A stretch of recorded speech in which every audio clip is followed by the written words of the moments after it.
आज चंडीगढ़ के अंदर प्रेस क्लब में फोर्टिस हॉस्पिटल के डॉक्टर रोहित डडवाल जो कि यूरोलॉजी विभाग के स्पेशलिस्ट हैं सर्जरी के, जहां पे एक प्रेस कॉन्फ्रेंस करी गई है जिसमें इन्होंने जो मेल्स के अंदर जो प्रॉब्लम होती है, जहाँ इन्होंने एक अभी रोबोटिक सर्जरी करी है, रेयर सर्जरी, उसके बारे में हमें बताएंगे। Thank you so much for having me here. मुझे बुलाने के लिए बहुत बहुत धन्यवाद। आज हमने चंडीगढ़ में एक प्रेस कॉन्फ्रेंस करके हमारे रिसेंटली जो 2-3 सर्जरी की थी उसके बारे में डिस्कस किया है। उसके बारे में मैं बताना चाहूँगा, और उसके अलावा हमने रोबोटिक सर्जरी क्या है, क्या इसके बेनिफिट है, क्यों ये इतनी ज़्यादा पॉपुलर हो रही है रिसेंट टाइम्स में, हर जगह पे आप सुनते होंगे रोबोटिक, तो इसके बारे में हमने डिटेल में डिस्कस किया है। तो मैंने पहले बताया था कि एक फ़र्स्ट केस था मेरा, वो जो कि 35 साल की लेडी थी जिसको एक बार लेफ़्ट साइड में पेन हुआ। फॉर्चुनेटली उसने उसको इग्नोर नहीं किया और अल्ट्रासाउंड कराया अपना, तो उसमें उसको 4x5 सेंटीमीटर का एक ट्यूमर मिला उनकी किडनी में, लोअर किडनी में।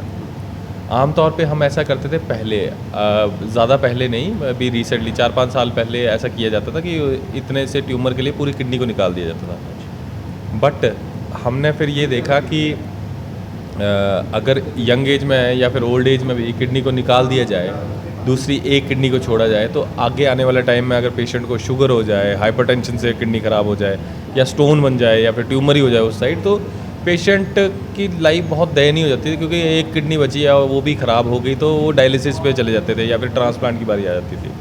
हाँ, एक किडनी से काम चल जाता है, बट अगर एक किडनी जो बची है वो भी ख़राब हो जाए तो वो फिर लाइफ काफ़ी डिफ़िकल्ट हो जाती है उससे। तो हमारा उद्देश्य, हमारा मेन मोटिव ये होता है कि to save the organ as much as possible, kidney को जितना हो सके उतना बचाया जा सके। हमने इसके ऐसे बच जाती है अगर कुछ पार्ट जी बचा करें तो ऐसे किडनी वर्किंग में रहती है क्या? जी बिल्कुल बचा के दिए आपके। ये इसी के बारे में डिस्कस किया है। उसका 4x5 सेंटीमीटर का मास था लोअर पोल में। अच्छा। तो हमने रोबोटिकली उसको किया। रोबोटिकली पार्शियल नेफ्रेक्टमी बोलते हैं इसको। Robotic partial nephrectomy gold standard है। गोल्ड स्टैंडर्ड मतलब कि ओपन सर्जरी और लेप्रोस्कोपी से अगर उसको कंपेयर किया जाए तो उसके रिजल्ट्स बेस्ट है। ट्यूमर के रहने के चांसेस, पेशेंट की रिकवरी, पेशेंट का इंट्राऑपरेटिव कॉम्प्लिकेशंस, पेशेंट का early ambulation, early resumption of duties, सब कुछ पॉजिटिव आता है रोबोटिक सर्जरी में। आफ्टर 1 मंथ, 1 महीना हो चुका है, उनके हिस्टोपैथोलॉजी में पूरी तरह से ट्यूमर रिमूवल आया था। उनकी बायोप्सी जो रिपोर्ट आई थी सर्जरी के बाद, उसमें ये दिखाया कि पूरी तरह से ट्यूमर को रिमूव कर दिया गया है। And now she is totally tumour free, मतलब कि उनका she is leading a normal life. जिनकी किडनी में जाई थी प्रॉब्लम, जी, जिनकी किडनी में 35 साल की लेडी थी, उनका 80% से ज़्यादा हमने किडनी में से, वो मंडी के रहने वाले थे, मंडी हिमाचल प्रदेश के थे। तो उनका more than 80% of the diseased kidney को हमने बचाया, और she is having a normal life. अब आगे उनको कोई प्रॉब्लम नहीं है किसी भी तरह की, she is totally fine now. Forties में करी थी जी, 40s में की गई थी रोबोट द्वारा। डॉक्टर साहब, अभी हाल ही में आपकी जो पटियाला से एक पेशेंट आए हैं, अभी आए थे आपके पास, 72 ईयर ओल्ड बुज़ुर्ग थे जिनको यूरिनरी से कोई रिलेटेड कोई प्रॉब्लम हुई थी, अभी जिसकी रोबोटिक सर्जरी से आपने उसको अभी बिल्कुल तंदुरुस्त किया है, उनके बारे में बताइए आप। ये 72 वर्षीय मेल हमारे पास आए थे with lower urine tract symptoms, बार बार पेशाब जाना, रात को बार बार उठना, पेशाब में जलन होना और पेशाब करते हुए दर्द होना।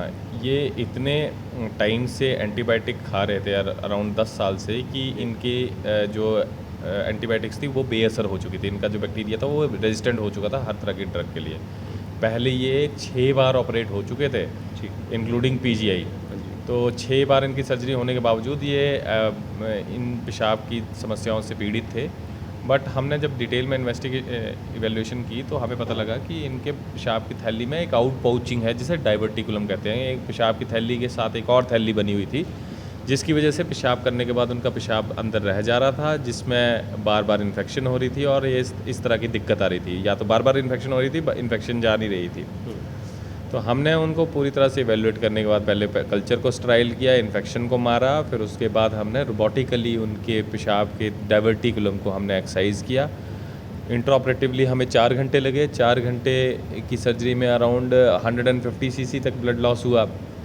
उसके लॉस के बावजूद पेशेंट लॉस बहुत ही कम था, तो पेशेंट को हमने फर्स्ट डे पे एम्बुलेशन वगैरह चलना फिरना फर्स्ट डे पे स्टार्ट कर दिया था। एंड उसके बाद हमने उसको डिस्चार्ज कर दिया था सेकेंड डे पे ही ऑन कैथेटर पे।